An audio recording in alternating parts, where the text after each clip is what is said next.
In today's top stories, we are going to discuss how CNBC had a good take on the Fed's recent decision, and then we're also going to talk about an update to the Louvre heist that happened earlier this month. This is The Will Whiten Show.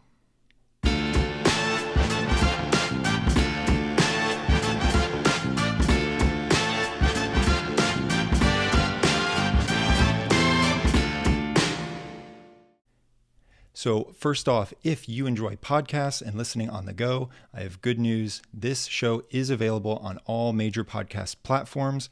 I will go ahead and post links in the description. Go ahead and click those. Thank you for listening.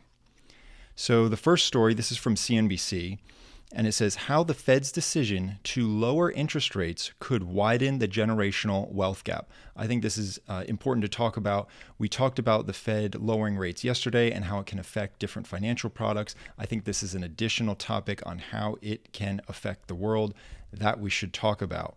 It goes on, the federal funds rate may fall to 3.1% by the end of 2027, according to a September forecast from the Federal Open Market Committee. Now, just a reminder, we talked yesterday about how there was a quarter-point reduction, and that brought the benchmark rate to a range between 3.75% to 4%. So interest rates, they targeted to come down a little bit, and we talked about how that was going to impact credit card interest rates, how those are going to come down. You get cheaper auto loan interest rates, lower auto loan interest rates, mortgage rates, and oddly enough, mortgage rates went up a little bit today. But ultimately, interest rates on the whole should go down a bit, including savings rates. And if we look here, it goes on and it mentions the savings rates, the rates that you get on high yield savings accounts. It says, for example, cash held in high yield savings accounts typically earn less money soon after a reduction in the federal funds rate.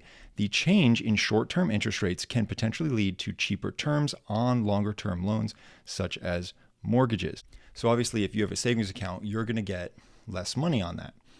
And if you had money sitting on the sidelines in a savings account, you might start to say, well, maybe I want to put this to work. Now, just a quarter-point decrease, I don't think that would make too many people decide to move massive amounts of money. But the fact that we previously had a quarter-point decrease and there seems to be a trend going on, that as a whole may encourage some people to start moving money out of cash and more into investments, because they say, well, I'm not getting anything in cash. I might as well take the chances and be invested in something else, which I can at least get a chance of a return, whether that's bonds or stocks or any sort of other investment, real estate. So there could be some motivation there. In addition to that, companies, again, just a quarter point, they may not be motivated just by that, but companies may start issuing debt. They may issue a little bit more debt because they say, well, the interest rates are a bit lower now. We can issue debt. We can use that to hire people. We can use that to invest in AI. If that's something that the company's doing, we can try and improve operations, right? So why not? If you can get cash for cheaper, why not invest? And we'll talk about how this impacts people. And it says the Fed's easing cycle, lowering interest rates over time, could unintentionally widen the generational wealth gap, lifting the net worth of retirees and baby boomers. This is from Catherine Rooney Vera, a chief market strategist at StoneX Group. So this makes sense. And what's the context here? Why is it the retirees and the baby boomers? And I think this is often missed. It's because that's who people with stocks are. And another way of saying that, that's who the rich people are. The rich people are old people. They've been around longer. They've gotten to take advantage of compound interest over their entire career. They've saved, even if they save modestly and invested modestly, that can really compound if your money has been working for 40 years. And so I think this is a point that's often missed when we have slogans and kind of backlash against the rich. You'll hear eat the rich, tax the rich. The rich control everything. They must be stopped, and all of this anti-rich sentiment. But a lot of that boils down to anti-retiree sentiment. And people don't like to think about that. They don't often put it together. They don't think it through logically. But I believe the average age of a millionaire is 59 years old. So when you're talking about rich people, you have to tax them, you're talking about retirees. And the same people that may talk about increasing taxes on the rich might also talk about boosting Social Security. Well, who does Social Security go to? It goes to retirees. So it's just it's never connected logically for many of the people that use these arguments, I think. But CNBC is acknowledging the truth inadvertently. They're saying, and I'm not saying that they have a slant usually, but they're saying that this could widen the generational wealth gap. Well, why is that? Old people have investments, young people don't. And so there will be an increase in the gap in generations, an increase in the gap of wealth between the generations. Because if companies do use the lower rates to invest in themselves, their stock values could go up. So that benefits stockholders. And for those that don't have stocks and that are just trying to scrape together some money in a savings account, well, now they're getting less interest. So the young people that don't have any investment holdings and are just have savings accounts, they're on the wrong end of this. They're not going to benefit. And this goes back to what was called the K-shaped recovery. For many people, including myself, that were in what we'll call the laptop class, right? These are people that were able to just do all their work from a laptop and oftentimes remotely. That's to say these are people that don't have to, they're not driving to do delivery. They're not doing outdoor manual labor. They're not doing construction. And this isn't necessarily a high earning versus a low earning comparison, because if you think about doctors, they're very high earning, but then I wouldn't put them in the laptop class, right? Because they're on their feet, they're doing something. I'm talking specifically about the people that are just working from behind computers all day. And the K-shaped recovery really benefited them, especially the older folks in the laptop class, right? If you work from a computer and the entire country shut down and you're not allowed to go anywhere, but you're older, so you have stock holdings, well, you can sit at home, you can watch your investments climb, and you don't have to spend that much money, and your food can be delivered to you. And for a lot of these people, it wasn't all that terrible in terms of that aspect and quality of life. All sickness aside, right? Obviously, many people died or had lasting effects, right? All of that was terrible. But when we're talking about just the economics, assuming you lived through this, which was the vast majority of Americans, the vast majority of people in the world, then if you were in the laptop class and had significant investments, you got to participate in that K-shaped recovery. And it's called a K-shaped recovery because if you look at the shape of the letter K, you have one line, you obviously have the first line that holds the whole letter together, but then you have one line that kind of goes up and one line that kind of goes down. And the line that goes up are the people that had investments going into COVID. And the line that goes down are the people that did not have investments going into COVID. And obviously, what do you do when the economy slows down? Well, money was printed. So if you're just saving cash in a savings account, you got hurt. Interest rates are pulled down. So if you're just saving money in a savings account, you got hurt. So you're on that bottom part of the K. You're feeling the pain there. But those that had significant investments, well, great. Well, a lot of people with extra cash put them into stocks. Well, if you own stocks, that's great for you because the prices went up then. So this is starting to sound kind of like the K-shaped recovery. We're not in a recovery at this point, but it's kind of a K-shaped effect when interest rates go down.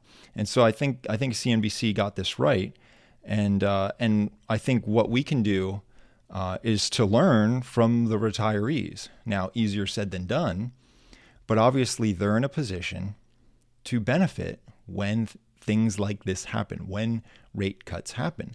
And they got in that position by investing over time consistently. Now, they could have significant investments if they've been at it for 40 years, but if you're younger, you can try and put yourself in that position now and try and invest as much as you can. Try and live frugally, live below your means, have extra money at the end of the month, and put that money to work. Do not just throw it in the savings account. If you just throw it in the savings account, then you can end up like the folks on the bottom part of the K when it comes to the K-shaped recovery. So I think that's a good takeaway. I think that's a good point by CNBC, and I'm glad we got to talk about that additional note when it comes to the Fed's decision. Originally, I was anticipating that today we would talk about Trump and Xi Jinping's meeting today about trade between the U.S. and China, but that meeting, not much really ended up happening. Both sides agreed to reduce the tariffs by 10 whole percentage points. The USA is going to be getting more rare earth materials.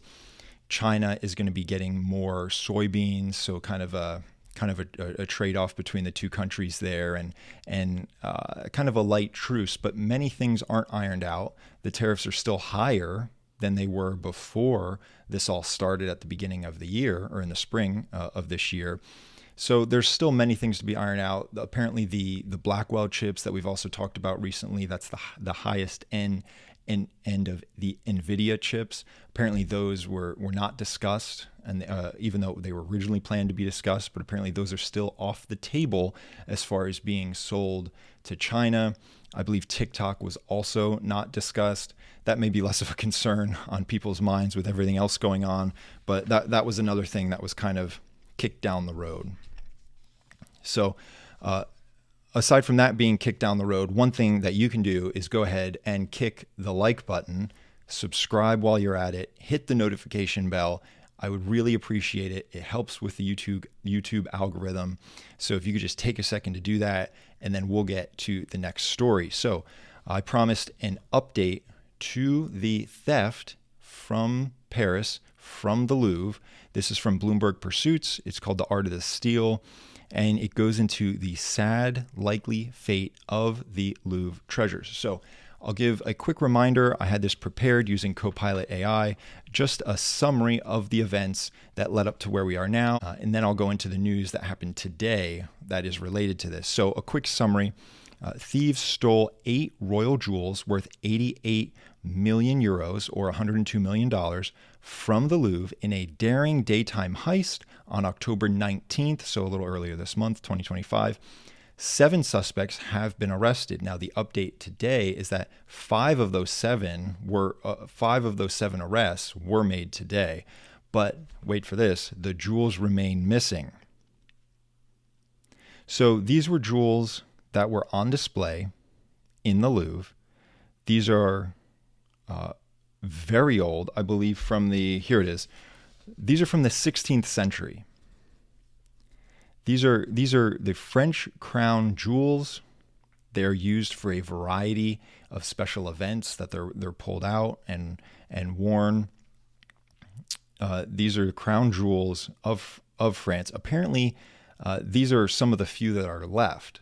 There's been many more, but as you can imagine, over 400 years, there's been various sales and possibly other thefts, but various sales that have reduced the amount of jewels that are still available. Some have resurfaced in private collections, but so obviously this is a very big deal in France. And it speaks to a little bit about what may be going on in the world now. And just if we go back to the first article, how there's often rhetoric about taxing the rich and whatnot, who's to say that while these thieves, they have personal agency, they have to be responsible for their own actions. But I can see how if the temperature's turned up in some anti-rich, anti-elite rhetoric, how people wouldn't be inspired. And perhaps that is what happened. I'm speculating, but perhaps that is what happened. Again, the thieves still have to be in control of their own destiny. Just because someone says something doesn't mean that you go and act rashly and commit crimes like this. If we go back to the Bloomberg Pursuits article, the author says, it would have been bad enough. Here we go. It would have been bad enough had the jewels simply been removed from French patrimony to the lair of some mustache-twirling evil billionaire. So, okay, so the author of this article is discussing about how there's a sad fate, which we haven't gotten to yet, but how there's going to be a sad fate to these treasures. And yet they're still finding an opportunity, in my opinion, to stoke the anti-rich sentiment. Right? I find that a bit ironic because they're saying it would have been bad enough had it ended up in the hands of some mustache twirling evil billionaire. And maybe they're just being provocative. They want people to read the story. They want them to comment about it on their podcast. So I guess they got me there. But in my opinion, that's kind of playing into stoking the flames.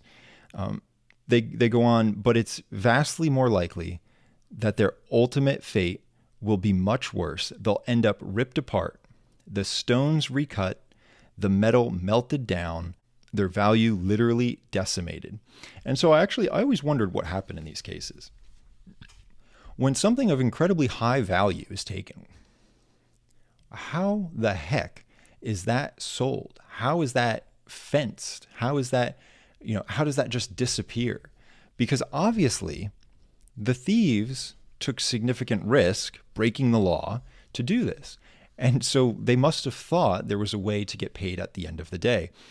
Now, I would think if it was a painting, this would be much harder, right? How do you sell a stolen painting? If a painting was stolen, that would be news around the world. And how do you then go sell that? It would be very difficult because even if you were an unscrupulous billionaire buyer, you would know that you're buying some hot painting, some stolen painting. And would you be willing to pay full price? Probably not. You would probably be looking for a discount because now you're also taking risk to receive stolen goods. And you know that the thieves are in a bind and that they may not have many buyers. And so you may have some bargaining power there if you were to participate, if you were extremely rich and were to participate in something like that. But when it comes to these jewels, I think the author does have a good point. They'll end up ripped apart. The stones recut, the metal melted down, and their value literally decimated. And so they're saying, if we go back, it was $102 million was the value of these. Once you break them apart, the pieces wouldn't be sold for $102 million, right? It's losing its part of the value, part of what goes into that $102 million.